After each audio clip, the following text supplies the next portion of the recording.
ఆమేన్. హల్లెలూయా. హల్లెలూయా. ఇప్పుడు ఎవరు ఎంచుకున్నారు?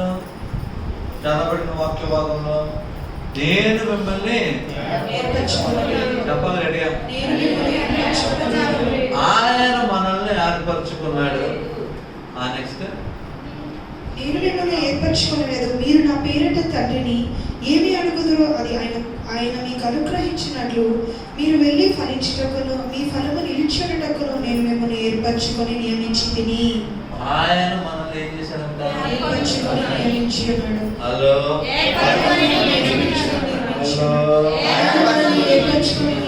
ఉన్నాడు. ఏర్పరచుకొని నియమించి ఉన్నాడు. దేని కొరకు ఏర్పరచుకున్నాడు? దేని కొరకు నియమించి ఉన్నాడు? ఆయన నామములో మనం ఏది అడిగితే అది పొందుకునేటకు ఏర్పరచుకొని నియమించి ఉన్నాడు. మొట్టమొదటి. రెండోది, దేని కొరకు ఏర్పరచి నియమించుకొని ఉన్నాడు? ఆయన నామములో మనం ఫలించే వారిగా. కొంతకాలం ఉండాలి ఫలాలు. ఎంతకాలం అంట? రాయబడి ఉంది, చెప్పండి. Fruit that will last. మీ ఫలము నిలిచి ఉండటకు మీరు అది ఆయన మీకు అనుగ్రహించినట్టు మీరు వెళ్ళి ఫలించుటకు మీ ఫలము నిలిచి ఉండటకు. ఫలము నిలిచి ఉండటకు ఏంటంట? ఆ ఫలము నిలిచే ఉంటది. ఆమేన్. హల్లెలూయా. ఒక సంవత్సరం పోదు, ఒక రోజు ఉండి రెండో రోజు వాడిపోదు. ఆ ఫలము నిలిచి ఉండునట్లు ఫలములతో నింపబడిన తర్వాత ఆ ఫలములు ఎలా ఉండంట? నిలిచి ఉండునట్టుగా. ఆయన ఏం చేస్తున్నాడు? దాని కొరకు ఆయన ఏర్పరిచాడు. దాని కొరకు ఆయన ఏం చేశాడు? నియమించి ఉన్నాడు. నియమించడం అంటే ఏంటి? అది కష్టమైన ప్రశ్న. నియమించడం అంటే ఏంటి? సరే, నిన్ను ఈ పనికి నియమిస్తున్నాను అంటే అర్థం ఏంటి?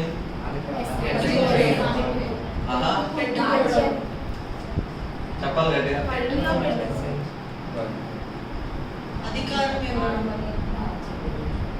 ఫర్ ఎగ్జాంపుల్, మీరు ఒక పెళ్లి చేస్తారు అనుకున్నారు. ఏం చేస్తున్నారు? పెళ్లిలో వంటను తెలుసుకొని వచ్చి, అయ్యా 200 మందికి వండాలి, నిన్నే నేను నియమిస్తున్నానంటే అర్థం ఏంటి? హలో, అవునా కాదా? అప్పుడు ఏం చేయాలి ఆయన? ఇప్పుడు ఇంకొక క్వశ్చన్, జాగ్రత్తగా ఉన్నాడు. మేము వంట చేస్తున్నాడు, నేను వంట సామాన్లు ఏమి ఇవ్వనంటే వంట చేస్తాడా? హలో హలో, వంట చేయుచున్న వాడికి వంట సామాన్లు అన్ని ఇస్తే అద్భుత రీతిగా వండి పెడతాడు. ఇప్పుడు నిన్ను నియమించాడంటే నీకు ఆల్రెడీ ఆయన అన్ని సమకూర్చి ఉంచాడు. నువ్వు అనుభవించుట కొరకు నియమించాడు. చాలా మందికి అధికారం తెలియదు. నేను నియమించబడ్డాను, నాకు ఇంకా ఏం లేదు. ఆయన ఆల్రెడీ 200 మంది వంట చేయాలి, 200 మంది చికెన్, మటన్, చేపలు, రొయ్యలు, పెట్టలు, ఇంకేమన్నా ఎక్సైజ్ అన్ని కొనిచ్చి అన్ని చేస్తే ఏం చేయాలి? ఇప్పుడు హ్యాపీగా. ఇప్పుడు దేని కొరకు నియమించాడంటే ఆయన? ఫలములు నిలిచియుటకు, అడిగిన ప్రతిది పొందుకున్నట్లుగా. అంటే అధికారముని ఇచ్చివేశాడు. నీకు ఆల్రెడీ సమస్తముని ఇచ్చివేశాడు. నువ్వు ఆ అధికారమును పట్టుకొని ఏం చేయాలి? అనుభవించాలి. హల్లెలూయా. చెప్పాలి గట్టిగా. చాలా నాకేం అధికారం ఉందని అంటే లేదు, దేవుడికి ఒక అధికారం ఇచ్చాడు. నువ్వు ఆయనలో నిలిచి ఉంటే ఆయన నామమును నువ్వు అడిగిన ప్రతిదీ ఏమవుతుందంట? ఇప్పుడు ఎలాగేది మరి పొందుకోవడం? నేను ఏది అడిగినా పొందుకోలేకపోతున్నాను. నా జీవితం అంతా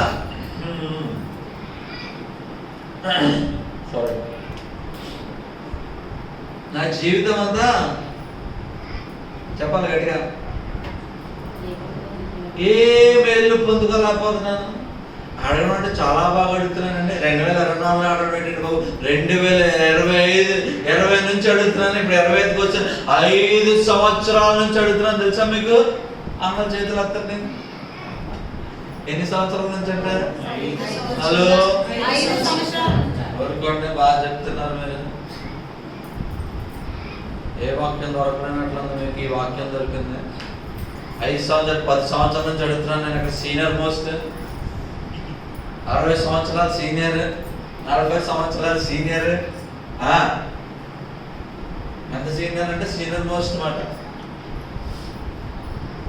అప్పుడు మీరు ఇంకా పొట్టును కూడా పొట్టలేదు తెలుసా?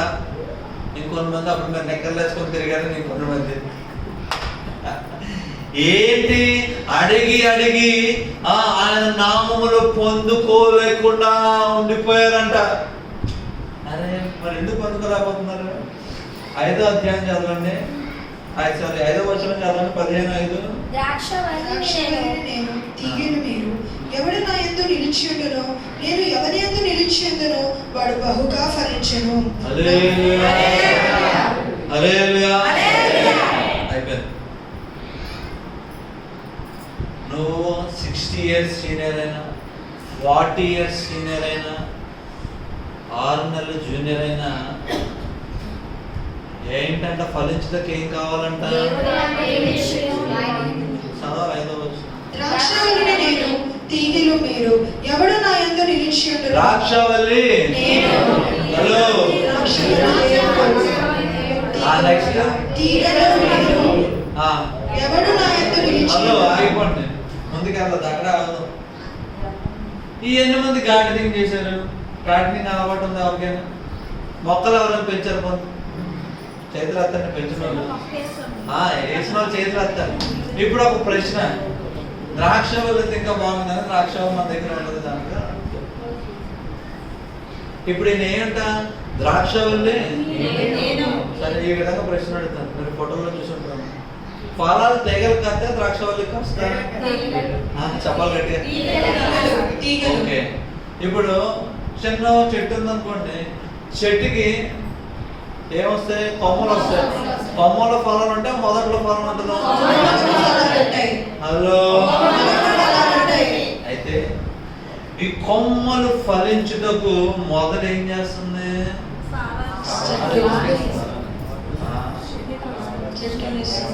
ఏం చేస్తుంది?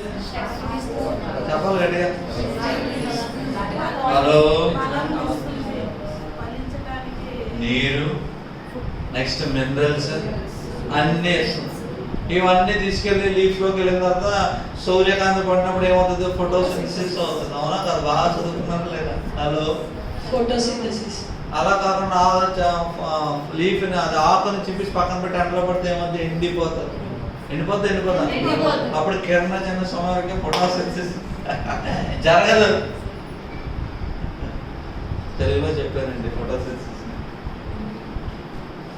సో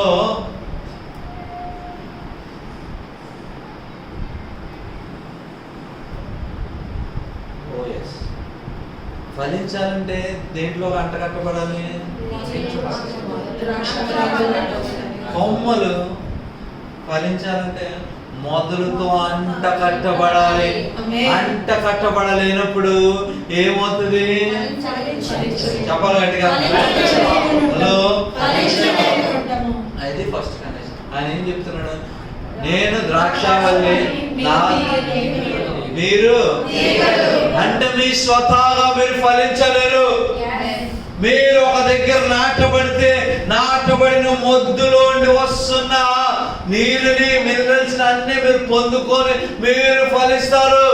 అందుకే మీరు నాలో ముడివేయబడినప్పుడు మాత్రమే, మీరు నాలో జత వేయబడినప్పుడు మాత్రమే మీరు ఫలించబోతున్నారు. మీరు నాలో వేరు చేయబడి ఫలించాలని ఆశపడితే ఫలించలేరు సుమా. చెట్టుని తీసుకెళ్ళి చంద్ర మొక్క కట్ చేసి పక్కన ఏమవుతుంది?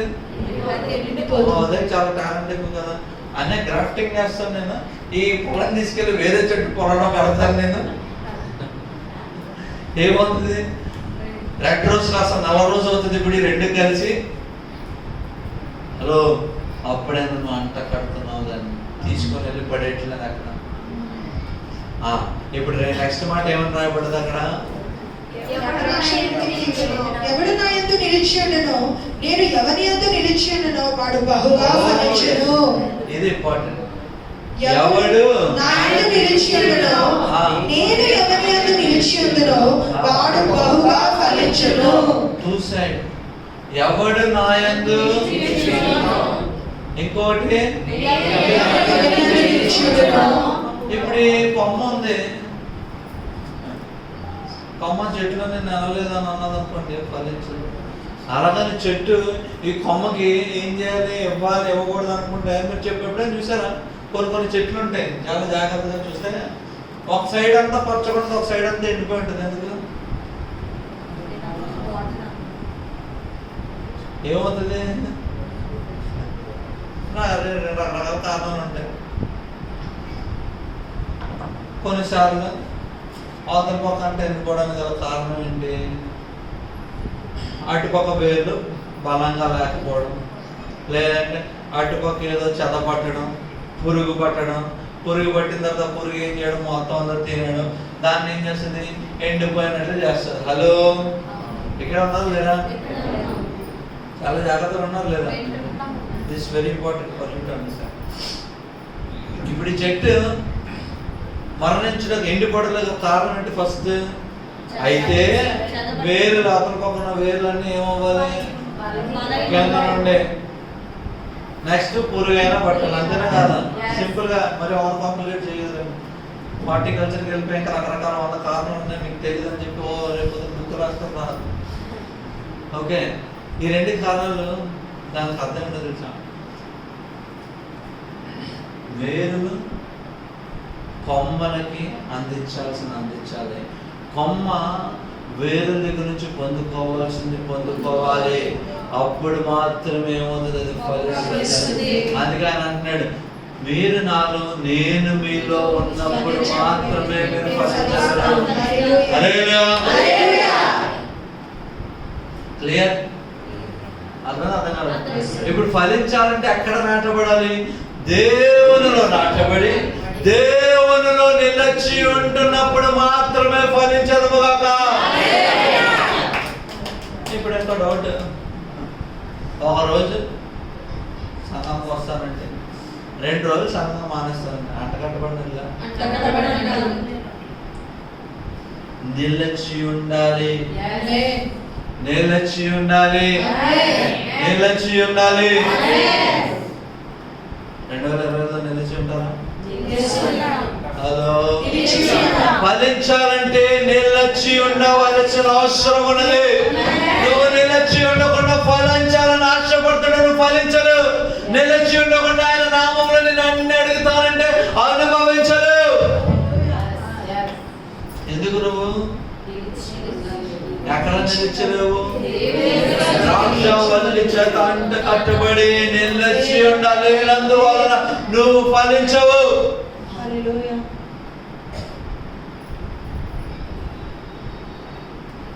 అందరూ అంట కట్టబడ్డారు, చేతులు అంత కట్టబడ్డారు. అందుకని మెసేజ్ చెప్తున్నాను, అంట కట్టబడిన తర్వాత ఫలించకుండా ఉండడానికి ఒక కారణం ఉన్నది. ఏంటి? చెప్పాలి మాస్టర్. అంట కట్టబడిన తర్వాత కూడా ఫలించకుండా ఉండడానికి గల కారణం చూద్దాం వద్దా? అప్పుడే డైలాగ్ అయిపోయారా? దాన్ని బట్టి ఆయన మనలో నిలిచిన, మనం ఆయనలో నిలిచి ఉండలేకపోతున్నాం. దేన్ని బట్టి? ఆయన మనలో నిలిచిన, మనం ప్రారంభంలో అంట కట్టబడ్డాం, కానీ విశ్వాస జీవితము 20 సంవత్సరాలు కాస్త 60 సంవత్సరాలు అయిపోయేసరికి ఏమైపోయింది? అలసిపోయి నాకు అన్నీ తెలుసులండి చాలు. ఏమైపోయింది? నిలిచి ఉన్నప్పటికీ, అంట కట్టబడినప్పటికీ నిలిచి ఉండలేకపోతున్నాం. ఎందువల్ల ఉండలేకపోతున్నాము అన్న? ఓకే, ఒక ఒక 2-3 అంశాలను చూద్దాం. లేదంటే సమయాన్ని బట్టి ఒక 2 అంశాలు ఎహెజ్కేలుకి రాసిన పత్రిక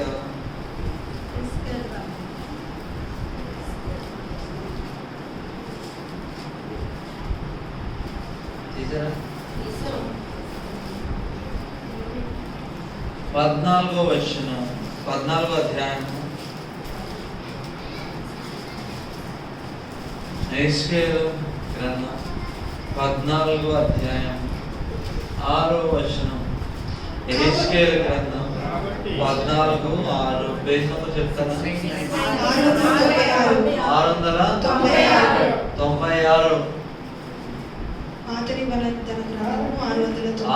696. కాబట్టి ఇశ్రాయేలీయులకు నీవు ఈ మాట చెప్పుము, ప్రభువుకు యెహోవా సెలవిచ్చినదేమనగా, మీ విగ్రహములను విడిచిపెట్టి మీరు చేయు హేయకృత్యములన్నిటినీ మాని మనసు త్రిప్పుకొనుడి. ఇశ్రాయేలీయులలోను వారి దేశములలో నివసించు మనసు త్రిప్పుకొనుడి. కాబట్టి ఇశ్రాయేలీయులకు నీవు ఈ మాట చెప్పుము, ప్రభువుకు యెహోవా సెలవిచ్చినదేమనగా, ఈ విగ్రహములను విడిచి మీరు చేయు హేయకృత్యమును అన్నిటినీ మాని మనసు త్రిప్పుకొనుడి. హల్లెలూయా. ఇశ్రాయేలు ప్రభువులు అంత కట్టబడలేదు, ఆశీర్వాదం పొందుకోలేదు. అన్ని చేసిన తర్వాత ఇశ్రాయేలు ప్రయాణం చేస్తుండగా ఏమైపోయారు? మధ్యలో విగ్రహాలను కట్టుకున్నారు. ఏం కట్టుకున్నారు?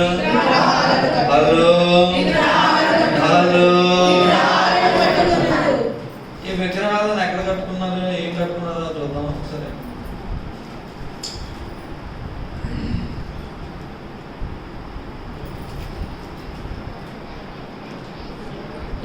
చాప్టర్ 11వ అధ్యాయం 21వ వచనం చదవండి. అప్పుడు అయితే తమ విగ్రహములను అనుసరించుచు తాము చేయించు వచ్చిన హేయక్రియలను జరిగింప పూనువారి మీద తమ ప్రవర్తన ఫలము రప్పిత్తును. ఇదే ప్రభువైన యెహోవా వాక్కు. ఓకే, 20 నుంచి చదవము. అయితే అప్పుడు వారు నాకు జనులై యందురు, నేను వారికి దేవుడైన యందును.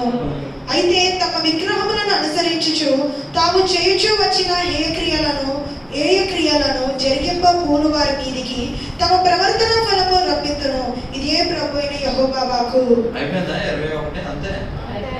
ఓకే, ఇంగ్లీష్ లో ఎవరైనా చదవండి ఒకసారి, బాగుంటది. ఓకే, నేనే చదువుతాను.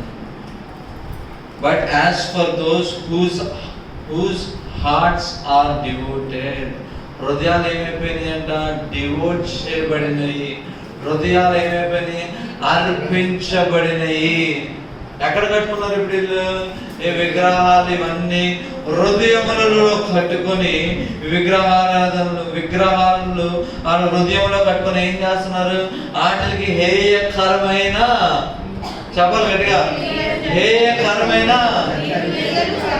19 వారు నా కట్టడలను నా విధులను అనుసరించి గైకొనున్నట్లు నేను వారి శరీరంలో నుండి రాతి గుండెను తీసివేసి వారికి మాంసపు గుండెను ఇచ్చి వారికి ఏక మనసును కలుగజేసి వారి యందు నూతన ఆత్మ పుట్టిత్తును.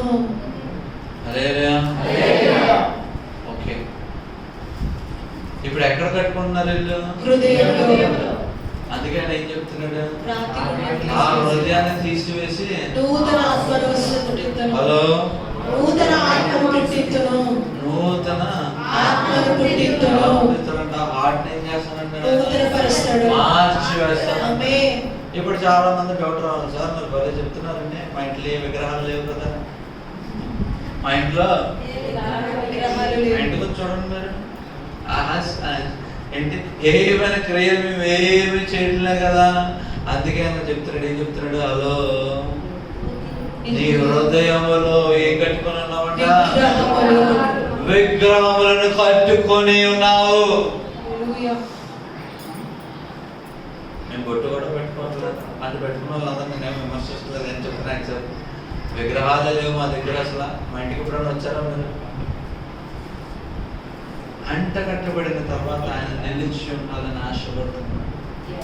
ఎక్కడ నిలిచి ఉంటాడు? నీ హృదయంలో నిలిచి ఉండాలని ఆయన ఆశపడుతున్నప్పుడు ఆయన అడుగు పెడుతుంటే ఆ హృదయంలో ఏం కనిపిస్తుంది? ఒక పెద్ద ఏం కనిపిస్తుంది? Hello hello hello. ఓకే, 18 నుంచి చదవండి, మీకు అర్థమవుతుంది. వారు అక్కడికి వచ్చి అక్కడ తాముంచి ఉన్న విగ్రహములను తీసివేసి తాము చేసి ఉన్న ఏ క్రియలు చేయట మానుదురు. వారు నా కట్టడలను నా విధులను అనుసరించి కైకొనున్నట్లు నేను వారి శరీరంలో నుండి రాతి గుండెను తీసివేసి వారికి మాంసపు గుండెను ఇచ్చి వారికి ఏక మనసు కలగజేసి ఏక మనస్సును కలగజేసి వారికి నూతన ఆత్మను పుట్టింతును. రాతకుండా మార్చబడడం ఒకటి. దాని తర్వాత హలో మీకు ఇంకా అర్థం కాదా? ఏక మనసు అంటే ఏంటి? అంట కట్టబడిన తర్వాత రెండే పొద్దున ఒకటే ఉంటున్నాయి. అది ఎప్పుడైతే ఒకటే ఉంటున్నాయో ఏకము చేయబడి ఏక మనస్సును పొందుకుంటుందో అప్పుడు నువ్వు ఓకే. ఏ విధంగా చెప్తాను మీకు అర్థమవుతుంది. తీసుకెళ్ళి చెట్టుకి పిచ్చి నీరు వేసారు అనుకోండి, ఏమవుతుంది? ఆ పిచ్చి నీరు నుంచి వచ్చిన ఇదంతా పీల్చుకొని ఏమవుతుంది? పైకి కొమ్మలకి అన్ని వేస్తుంది. అలా కాకుండా మంచి నీరు ఇస్తే ఏమవుతుంది? ఎందుకు? కొమ్మల చెట్టులో అంట కట్టబడినందువల్ల వేర్లు ఏదైతే అనుభవిస్తున్నాయో అదే ఏం చేస్తుంది? కొమ్మలకి తీగలు కూడా పాకుచున్నది. పాకుతుందా లేదా? హలో. అందుకని చెట్లు వాళ్ళు జాగ్రత్త ఏం చేస్తారు? ఏర్లు తీసుకెళ్ళి ఎక్కడ వస్తారు? కొమ్మలు కడతారా? ఎక్కడ వస్తారు? హలో, ఎరువు అమ్మా, ఎరువు ఎక్కడ వస్తారు? ఫెర్టిలైజర్స్ ఎక్కడ వస్తారు? ఆకులు తీసుకెళ్ళి కట్టేస్తారా? మొదలంతా సరి చేసి ఏం చేస్తారు? ఇప్పుడు చాలా మంది డౌట్, అన్నా నీకు తెలియదు పిచికారీ చేస్తాం మేము, ఆ పురుగుల మందు పిచికారీ చేసి ఎరువు కాదు. హలో, ఎక్కడ ఉండండి, ఎక్కడికి వెళ్ళి ఆరండి చేయొద్దు. ఏం చేయొద్దు? ఆరండి చేయొద్దు. ఫెర్టిలైజర్స్ అన్ని ఏం చేస్తారు? కలిపిన తర్వాత నేల మీద పడతారు. ఎందుకు? వేర్ల నుంచి వెళ్ళడానికి. పురుగుల మందు పైన పడతారు వెళ్ళి. పవన్ పని చేసిన వాళ్ళకైతే బాగా తెలుస్తుంది. హల్లెలూయా. ఓకే, ఎందుకు చెప్తున్నాడో తెలుసా? హృదయంలోని హృదయంలో ఏమైపోవాలి? అయిష్టమైనవన్నీ తీసివేసిన తర్వాత ఏక మనస్సు అన్నది ఒకటి. ఆయన అతిశయమంటే లేదు ప్రభా, నాకు స్వేచ్ఛ ఇచ్చావు, నేను కాయగూరలు అమ్ముతాను, 120 బండి స్పీడ్ అని అన్నారు అనుకోండి, ఏమవుతుంది? చెప్పి చెప్పి విడిచిపెట్టేస్తాడు. ఏం చేస్తాడు? హలో, అయితే ఇప్పుడు హృదయంలో ఏం కట్టుకున్నారు? చెప్పాలి గట్టిగా. హృదయంలో విగ్రహాలను కట్టుకొని ఏమైనా క్రియలను చేస్తున్నారు. 2020లో నీకు విగ్రహాలు లేవని అనుకున్నావు. ఇప్పుడు చెప్తాను, జాగ్రత్త. నీ హృదయంలో ప్రభు చేత అంట కట్టబడకుండా స్థానము దేనికి ఇచ్చి వేయుచును అదంతా విగ్రహముగా మార్చబడుతుంది.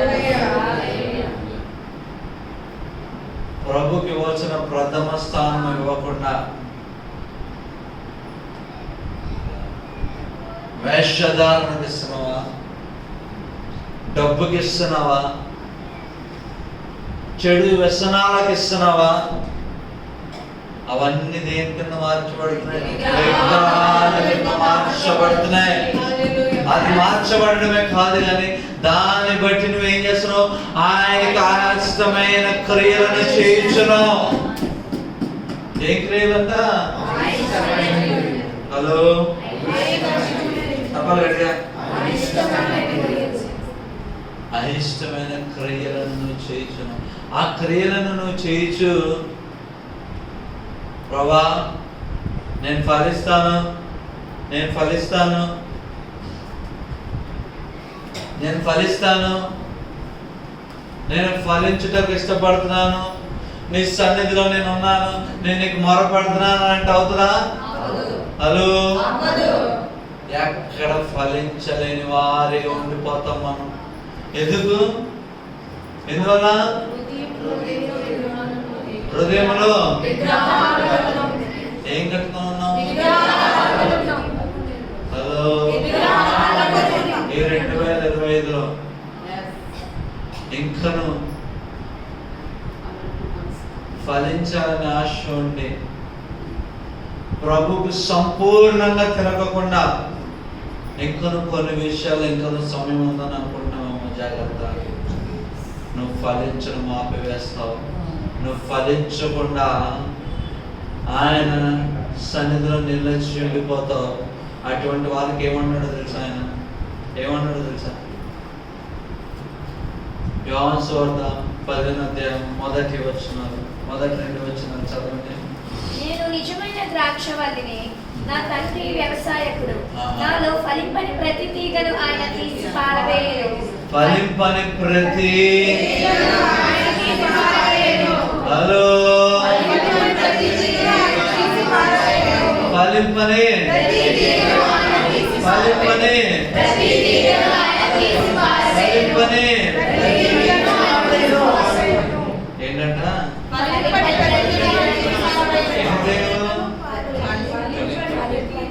చెప్ప గట్టిగా మిమ్మల్ని అంత వేగం విడిచిపెట్టింది ఈరోజు మీరు చెప్పేదాకా. ఏ తీగలైతే ఫలించకుండా ఉన్నాయో ఆ తీగలన్నీ ఏమైపోతున్నాయి?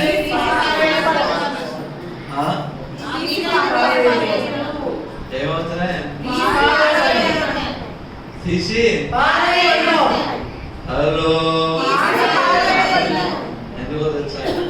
అవి తీసి పారవేయబడకపోతే ఏం చేస్తాయి?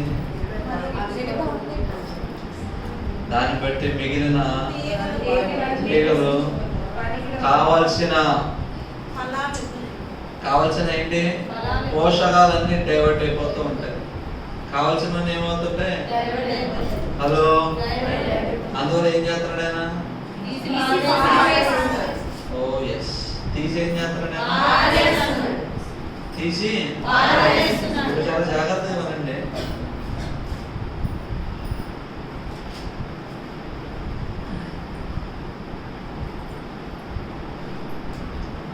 దేవునిలో ఉన్నామంటూ ఫలములు లేని స్థితిలో ఉన్నామని అంటే అర్థం ఏంటి? ఆయనలో మనం సరిగ్గా లేదంటే ఆయన మనల్ని పెరిగి వేశాడని అర్థం. నువ్వు ఒక 20 సంవత్సరాల నుంచి ఒకే ప్రార్థన చేస్తూ దానికి జవాబు చూడట్లేదని అంటే అయితే నువ్వు ఆయనలో అంట కట్టబడలేదని, నాటబడలేదని, లేదంటే ఆయన నేను ఆల్రెడీ పెరిగి వేశాడని అర్థం. హల్లెలూయా, హల్లెలూయా. 20 సంవత్సరాలు కాదు, 40 సంవత్సరాలు చేసిన ప్రార్థన జవాబు రాదు. ఎన్ని సంవత్సరాలు? హలో, ఆ ప్రార్థనను జవాబు చూడలేకపోతున్నావు అంటే అర్థం ఏంటి?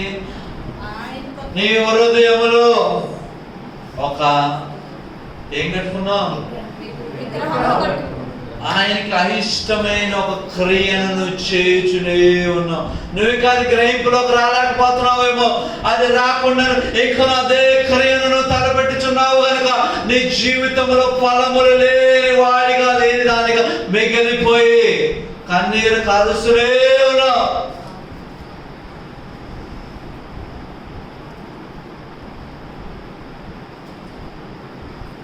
ఏం చేస్తున్నావు? హలో, చెప్పాలి గట్టిగా. కొంతమంది ఉంటారు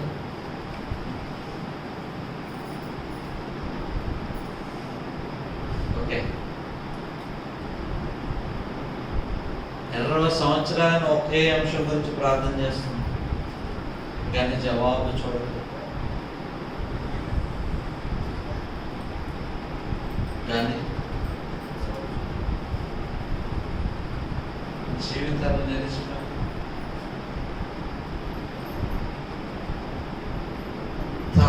వచ్చిన వారు, ప్రభువులోకి వచ్చిన వారు, ఎరిగిన వారు జీవితాలు మాత్రం ఏమైపోతున్నాయి? ఆశీర్వాదంతో నింపబడి. ఎందువల్ల? రెండు, మొట్టమొదటిది ఫలించాలనే ఆశ లేకపోవడం. నేను కూడా ఫలించాలి అన్న ఆశ ఎందుకు? చెప్పాను కదా, ఎగ్జాంపుల్ ఏంటి? స్పోర్టర్ 120 స్పీడ్, కాయగూరలే ఆశ అయితే ఎప్పటికి ఫలిస్తావు? ఎప్పటికి ఫలించలేవు.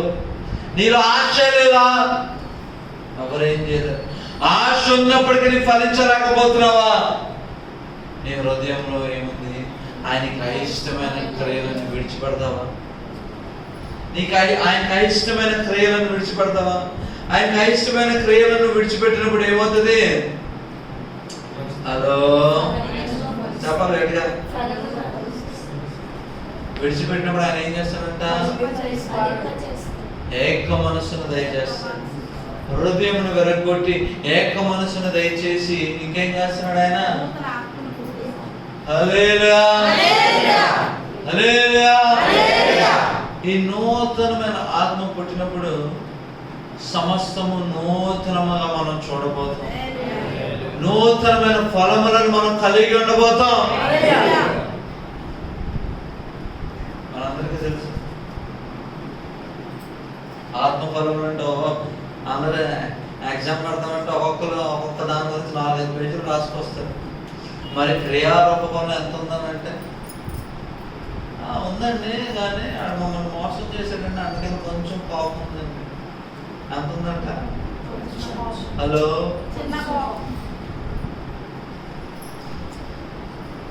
మీకు ఒక మాట చూపించి ముగించాలని ఆశపడుతున్నాను.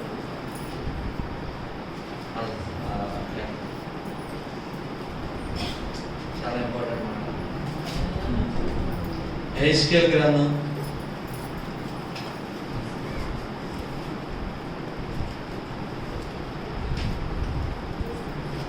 14వ అధ్యాయం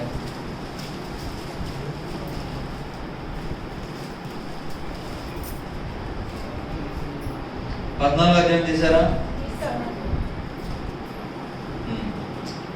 తీస్తే ఎక్కడ నుంచి చదువుతారంటే 17వ వచనం నుంచి చదవండి.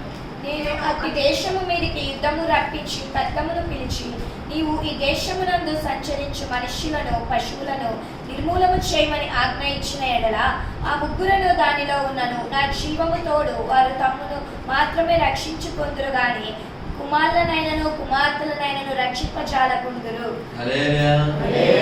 ఎవరి ముగ్గురు అంటే 14వ వచనంలో రాయబడి చదవము. ముగ్గురు నోవాహును, దానియేలును, యోబును ఈ ముగ్గురు అట్టి దేశములో నుండినను వారు తమ నీతి చేత ఎవరెవరు?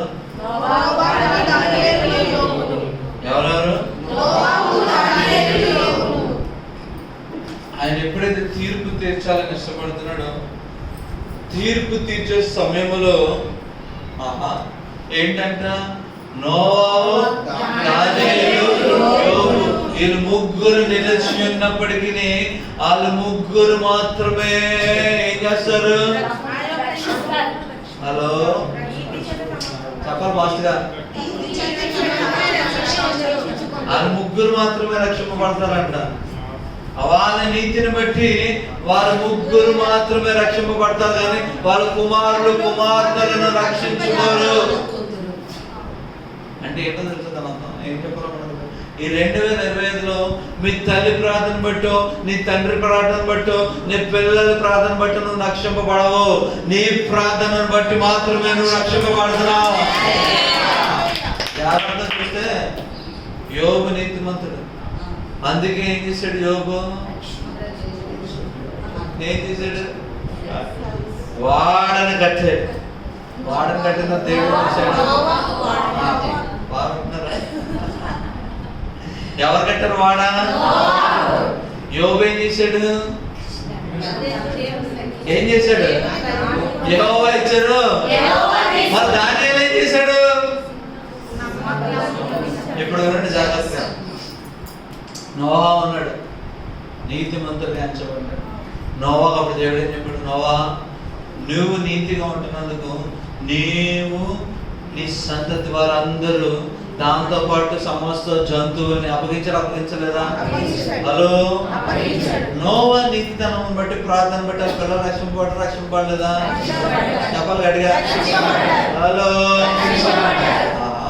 మరి దానిలో పిల్లలు లేరు కదండి, దానిని పెళ్లి చేసుకున్నట్టు లేదు కదండి, ఎక్కడుందండి? దానియేలు ఏం చేశాడు తెలుసా? తన నీతిని బట్టి తన ఫ్రెండ్స్ అందరినీ రక్షించాడు.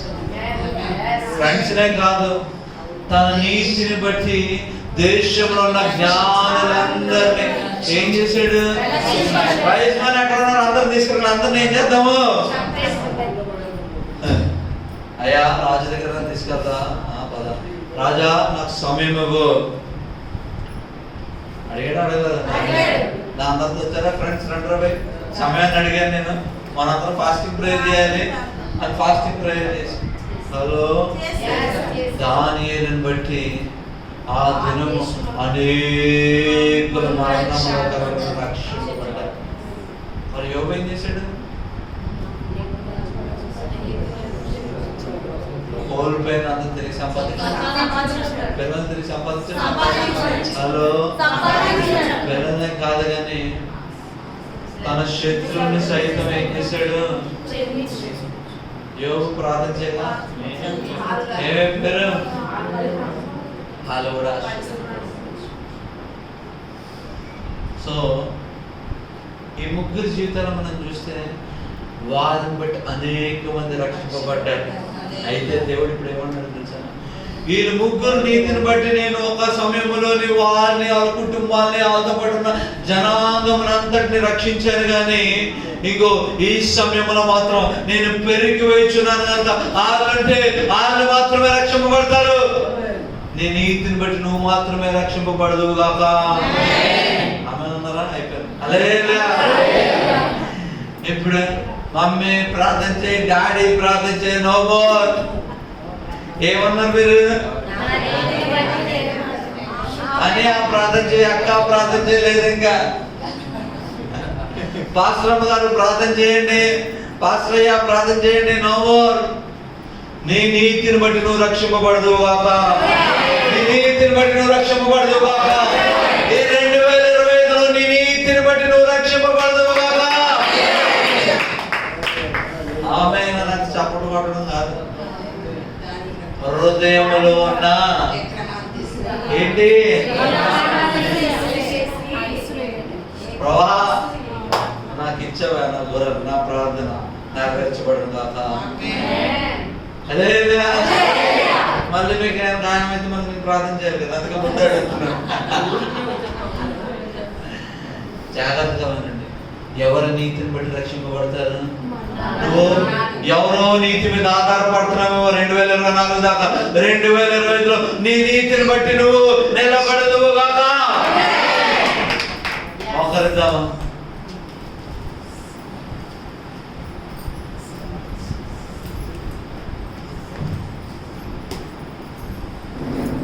ప్రతి ఒక్కరు మోకరిద్దాం.